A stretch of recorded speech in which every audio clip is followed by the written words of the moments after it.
기대해 나에게 주신 하루를.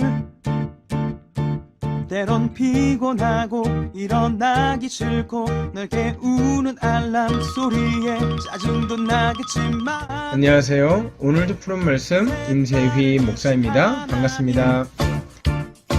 주무시지 않고 나를 지키셨네. 오늘을 나에게 주셨네. 새 말씀 안에 주가 주신 사랑과 은혜와 능. 오늘 하나님이 우리에게 주시는 말씀은 사사기 9장 19절부터 20절까지 말씀입니다. 만일 너희가 오늘 여룻바알과 그의 집을 대접한 것이 진실하고 의로운 일이면 너희가 아비멜렉으로 말미암아 기뻐할 것이요 아비멜렉도 너희로 말미암아 기뻐하려니와 그렇지 아니하면 아비멜렉에게서 불이 나와서 세겜 사람들과 밀로의 집을 살릴 것이요 세겜 사람들과 밀로의 집에서도 불이 나와 아비멜렉을 살릴 것이니라 하고. 아멘. 사사기 9장은 형제들을 죽이고 왕이 된 아비멜렉의 몰락 과정을 보여줍니다. 그리고 그 중심에 아비멜렉의 몰락을 예언한 형제들 가운데 유일하게 살아남은 요담의 이야기가 있습니다. 오늘 우리가 시간 관계상 2절 말씀만 읽어보았지만 이 말씀은 아비멜렉이 왕이 되면은 안 되는 이유에 대해서 요담이 피를 토하는 심정으로 부르짖고 사람들을 설득하는 내용입니다. 아비멜렉이 어떤 사람입니까? 가시나무 같은 사람이다. 그래서 이 가시나무 같은 아비멜렉이 왕이 된다면 너희를 상하게 하고 너희를 무참하게 학대할 것이다. 어떻게 이런 사람이 왕이 되게 하려 하는가? 요담이 지금 피를 토하는 심정으로 사람들 앞에서 연설을 하고 사람들을 설득하고 있습니다. 그 결과 어떻게 됐습니까? 세겜 족속들이 아비멜렉을 배반하기 시작합니다. 그런데 그 배반에 가알이라는 인물이 앞장을 섭니다. 이 아비멜렉이라는 사람이요, 왕이 되기 위해서 아버지의 형제 70명을 모조리 죽일 정도로 이 권력에 대한 욕구가 강했던 사람이에요.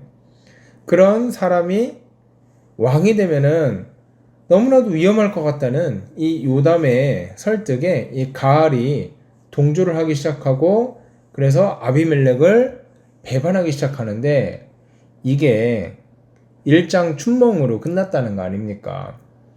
아비멜렉이요, 가알을 비롯해서 그 세겜 마을 1000명 정도를 싸그리 죽여버립니다.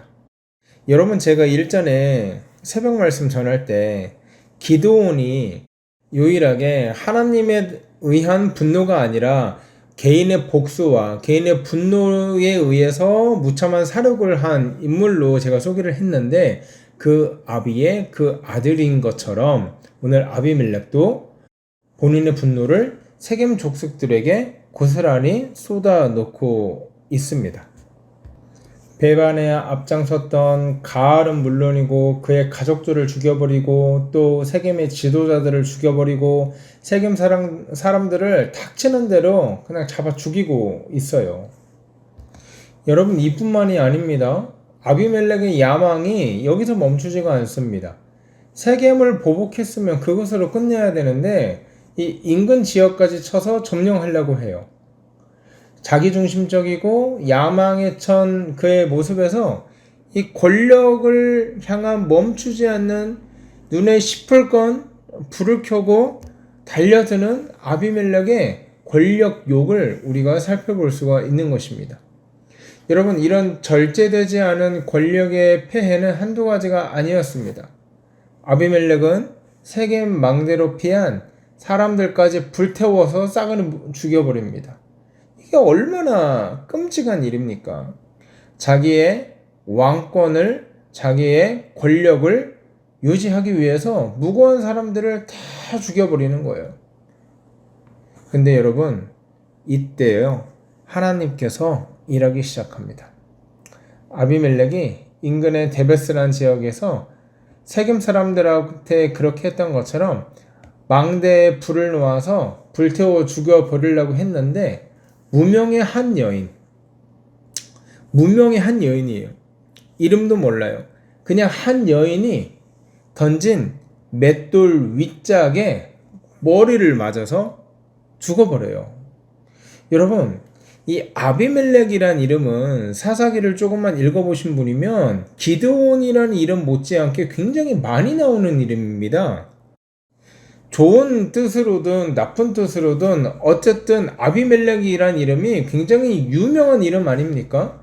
그런데 그 유명한 그 권력의 정점에 섰던 아비멜렉이 무명의 한 여인이 던진 맷돌 윗조각에 맞아서 초라하게 죽어버린다는 거죠. 아비멜렉도 그걸 사람들이 알게 되면 나를 얼마나 비웃겠는가 이렇게 생각했던 것 같아요.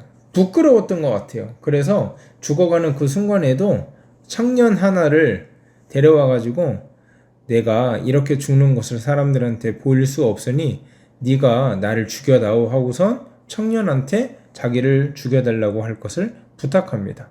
그렇게 아비멜렉의 삶은 화려해 보이지만 그 끝은 심히 절망스럽고 초라하게 막을 내리고 맙니다. 권력의 정점에 섰던 사람이 너무나 초라하고 너무나 비참하게 생을 마감하는 거예요. 여러분, 기억하십시오. 이것이 하나님을 두려워하지 않는 권력의 결말입니다.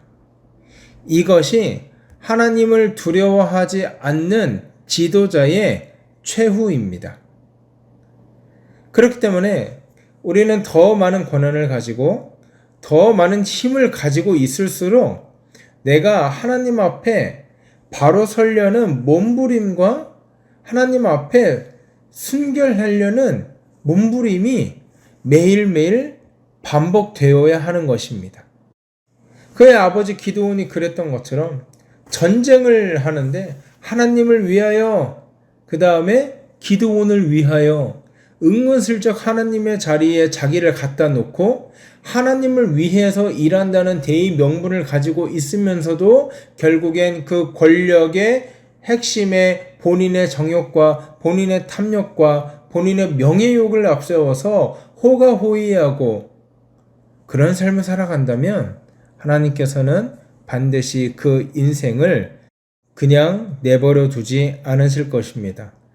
세상 사람들이 하나님의 정의, 하나님의 존재에 대해서 불신하고 믿지 않는 이유를 가만히 생각해 보니까요, 나쁜 사람이 잘 먹고 잘 살 때가 너무나도 많기 때문인 것 같아요.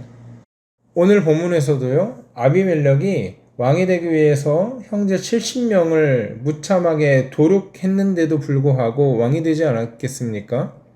여러분, 세상은 원래 그런 것 같습니다. 나쁜 놈들이 더 잘 사는 것 같아요. 양심 없는 사람들이 더 떵떵거리면서 살아가고 있는 것 같습니다. 하지만 저는 굳세게 믿는 것이 하나 있습니다. 하나님은 공의롭다는 것입니다. 왜 그런 상황을 허락하시는지, 왜 그런 나쁜 놈들이 잘 먹고 잘 사는지 알 수 없지만 공의로운 하나님이시기 때문에 분명한 것은 하나님의 때가 되면 반드시 악인을 심판하심으로 말미암아 하나님의 공의를 실현한다는 것입니다. 바로 이것이 나쁜 놈들이 잘 먹고 잘 사는 세상 가운데서 믿음을 잃지 않고 하나님을 신뢰하며 살아갈 수 있는 이유인 것입니다.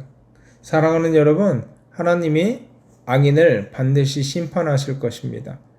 반대로요, 하나님이 믿음을 지키며 의롭게 살아가고 있는 주의 백성들을 반드시 기억하시사 그들을 회복하시고 그들에게 말로 닿을 수 없는 위로와 선물을 허락하실 것입니다. 이제 말씀을 마칩니다. 아비멜렉의 왕권, 아비멜렉의 권력이 영원할 것처럼 보였지만 3년 만에 멸망하는 자리로 떨어졌습니다.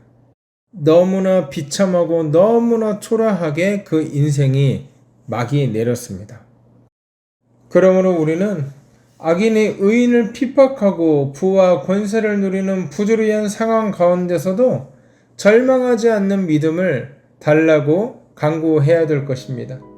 역사의 주인 되신 하나님께서 때가 되면 공의로 정의로 심판하실 것을 믿음으로 굳세게 붙들고 있어야 될 것입니다. 악한 세력과 타협하지 않고 정의를 따라 행하며 하나님의 말씀대로 살아가는 저와 여러분 되기를 주의 이름으로 소원합니다. 이 시간 기도하실 때 하나님 또 오늘 하루를 살아가실 때 악에 타협하지 않도록 하시고 악한 세력과 타협하지 않도록 하시고 외롭고 힘들지라도 믿음의 길, 정의로운 길을 따라 행하는 성도가 될 수 있도록 인도하여 주시옵소서. 그렇게 기도하고 오늘 하루 힘차게 살아가는 저와 여러분 되기를 주의 이름으로 소원합니다. 함께 기도하겠습니다.